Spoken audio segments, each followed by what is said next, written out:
I finally got around to finishing Season 2 of Arcane, and though it wasn't perfect, it's not hard to see why it's achieving mainstream popularity, standing on its own as an extremely good TV show, as well as serving as an introduction to the world of Runeterra, a setting rich in storytelling potential that has ultimately been obscured by Riot's less-than-stellar reputation. League of Legends itself is notoriously toxic, with an overwhelmingly difficult learning curve and an addictive nature that unfortunately really does block out a surprising truth that people are finally starting to acknowledge. Riot Games makes really good stuff most of the time. It's actually hard to reconcile the quality of Riot's work with the pure depravity of their player base, but there's one specific way in which Riot's attitude closely mirrors that of their players, and despite Arcane's status as an extremely good TV show, it's quite clearly put on display in Season 2. As simply put, Riot has a "let's just go next" problem. In League of Legends, there is a specific type of player with absolutely no fight in them. The second it becomes clear that winning a match will be an uphill battle, this type of player throws in the towel, starting up a surrender vote as often as the game allows, and loudly proclaiming that the game is a lost cause, and that we should all, as a team, just move on to the next game, in hopes that our next match will magically go without a hitch. Riot is that player. Though they've established a track record of making extremely good stuff, they've also established a track record of being more than willing to surrender on any existing project or content that gets in the way of their newest and shiniest toy. They haphazardly retcon and replace again and again, gradually eroding their fans' trust that whatever they fall in love with in the League universe will still exist in the future. Yes, I'm talking about Viktor, and no, I'm not happy with how Arcane handled him, but before you rush to the comments to tell me that I'm overreacting, know that I'm not just talking about Viktor himself, nor am I just talking about Arcane. Of course I will discuss Viktor in this video, but he is merely the latest and the most visible in a long line of characters and projects that Riot has permanently altered, sometimes for the better, but often for the worse.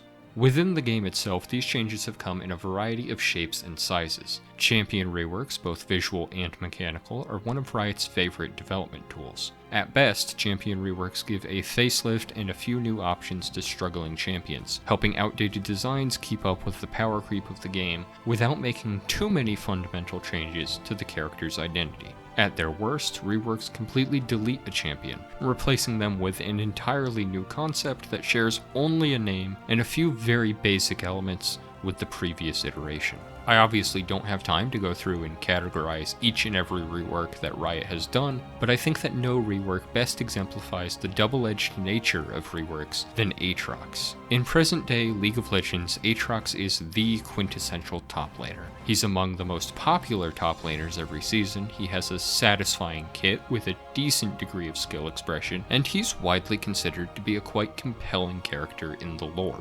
By all accounts, Riot likely considers the Aatrox rework an absolutely flawless success. But there's one problem. He shares almost no resemblance with his original version outside of his general aesthetic and name. Old Aatrox was a niche pick, an auto-attack focused drain tank that sustained through fights with lifesteal and attack speed.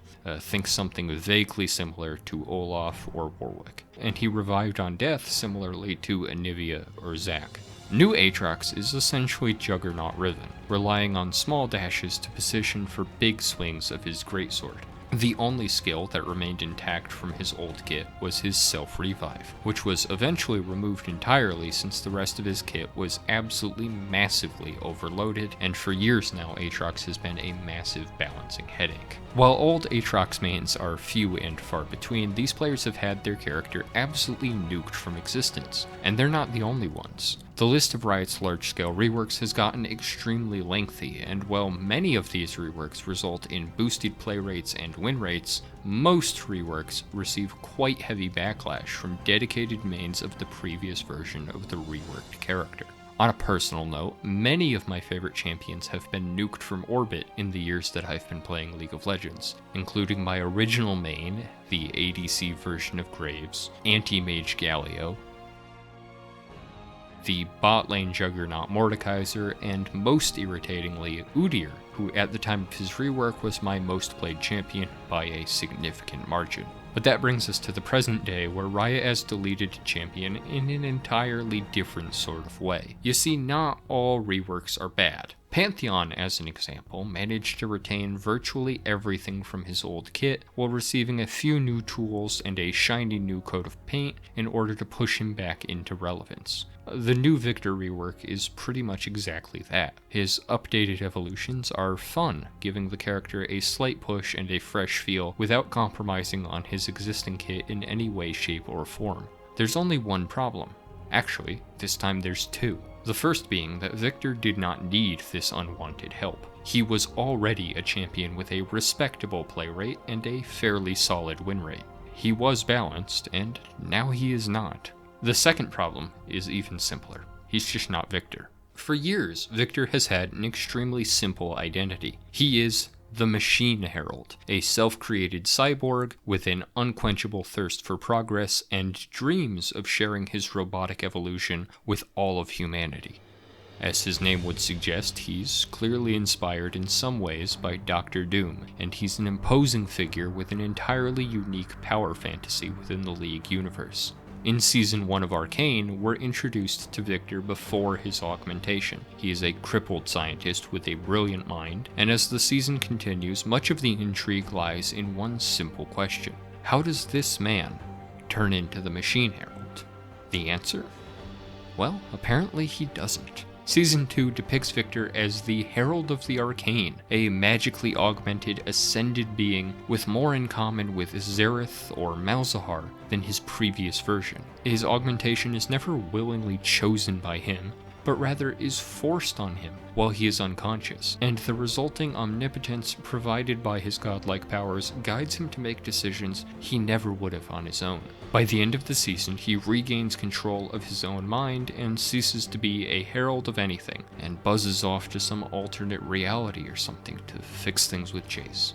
This closes off Viktor's character arc, making it difficult for any future lore to guide him closer to what League of Legends players would expect, and it fundamentally changes Viktor's identity in a variety of ways, making him a reluctant victim of otherworldly powers more so than a self-created hybrid of evolution, and his new alien design reflects that, a distractingly thin reimagining of the character that at first glance looks more closely related to the Void than any sort of cyberpunk future. These changes are baffling for a variety of reasons. Taking a champion that has a well carved out niche and making him more closely resemble multiple other champions that already exist at the expense of the character's original power fantasy is an odd choice. And even with Arcane, Viktor's plotline seems to outgrow the confines of just 2 seasons, leaving multiple elements of Season 2 feeling rushed. But what's more baffling is Riot's decision to extend these poorly received writing decisions to League of Legends itself. Shortly after the release of Arcane Season 2, Machine Herald Viktor was replaced entirely by his new alien counterpart, receiving an all-new, distractingly thin model, as well as a new voiceover and even a new title. The Machine Herald is now officially the Herald of the Arcane, and with that, a massive disconnect has once again been created, not just between fans' expectations of what the character should be and what Riot has given them, but between how different departments at Riot Games itself have been referencing Viktor.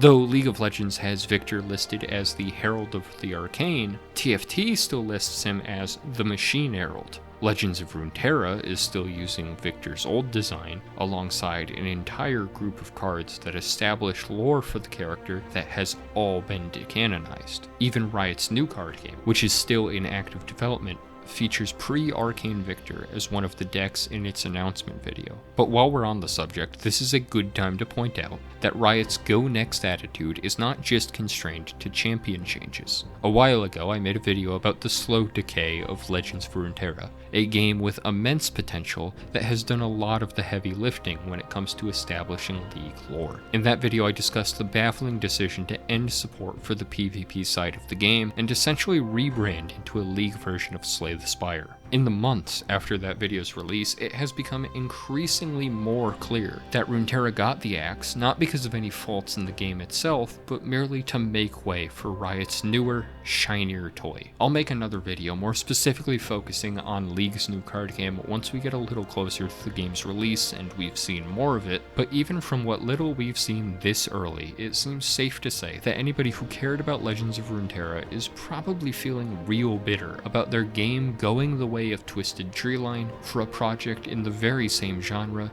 that looks like that.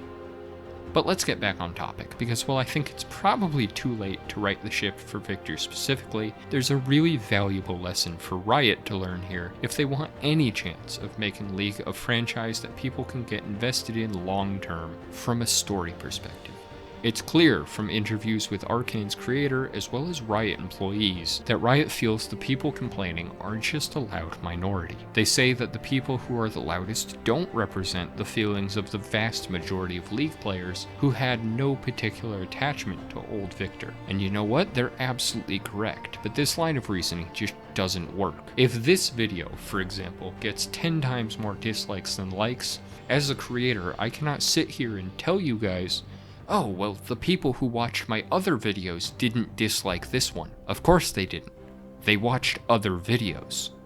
Similarly, Riot saying that other character mains didn't seem all that upset about what they did with Viktor is completely illogical. The ambivalence of the general public does not absolve you from the criticism of everyone who cares. And League players do care. League champions are characters that many players spend hundreds, if not thousands of hours with over the course of years. Haphazardly rewriting or reimagining these characters is rarely, if ever, going to go particularly well. This is even a lesson Marvel had to learn in the early years of their on-screen adaptations. Redesigns of beloved characters like Deadpool and Doctor Doom essentially always resulted in massive waves of complaints, and it's only once Marvel films started sticking more closely to the comic source material that the MCU was born. So no, the writer that thought he was just too clever to use Viktor in his original form in his story because it didn't fit the creative standards of today didn't really do Riot any favors. In fact, I'm having a hard time seeing how Riot's lore department is going to resolve this issue without just hand-waving it and letting Viktor Baines become disillusioned.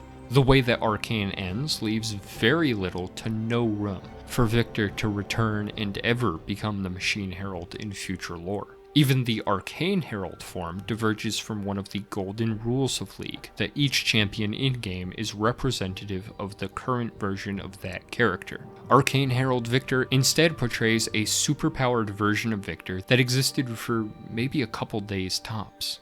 Aside from having an alternate universe Viktor invade the main timeline, there just isn't much Riot can do at this point to make Viktor fit the expectations of the players, which is quite unfortunate because aside from the Viktor problem, Arcane was a really good show. Almost every other champion was masterfully done, sticking close to the original concept for the character while fleshing it out significantly, from Echo and Heimerdinger to Jinx and Vi and even Warwick.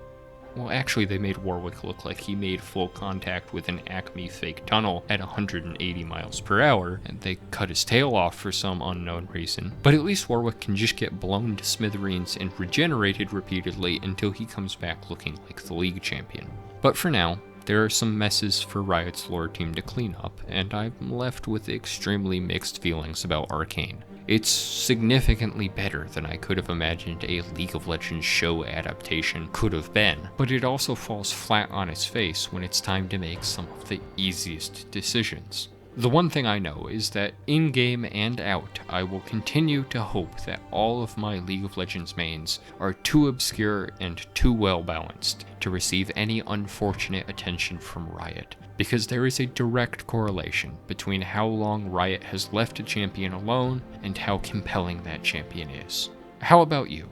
Is there a rework you'd like to undo? Did Arcane stick the landing in your opinion? Let me know in the comments.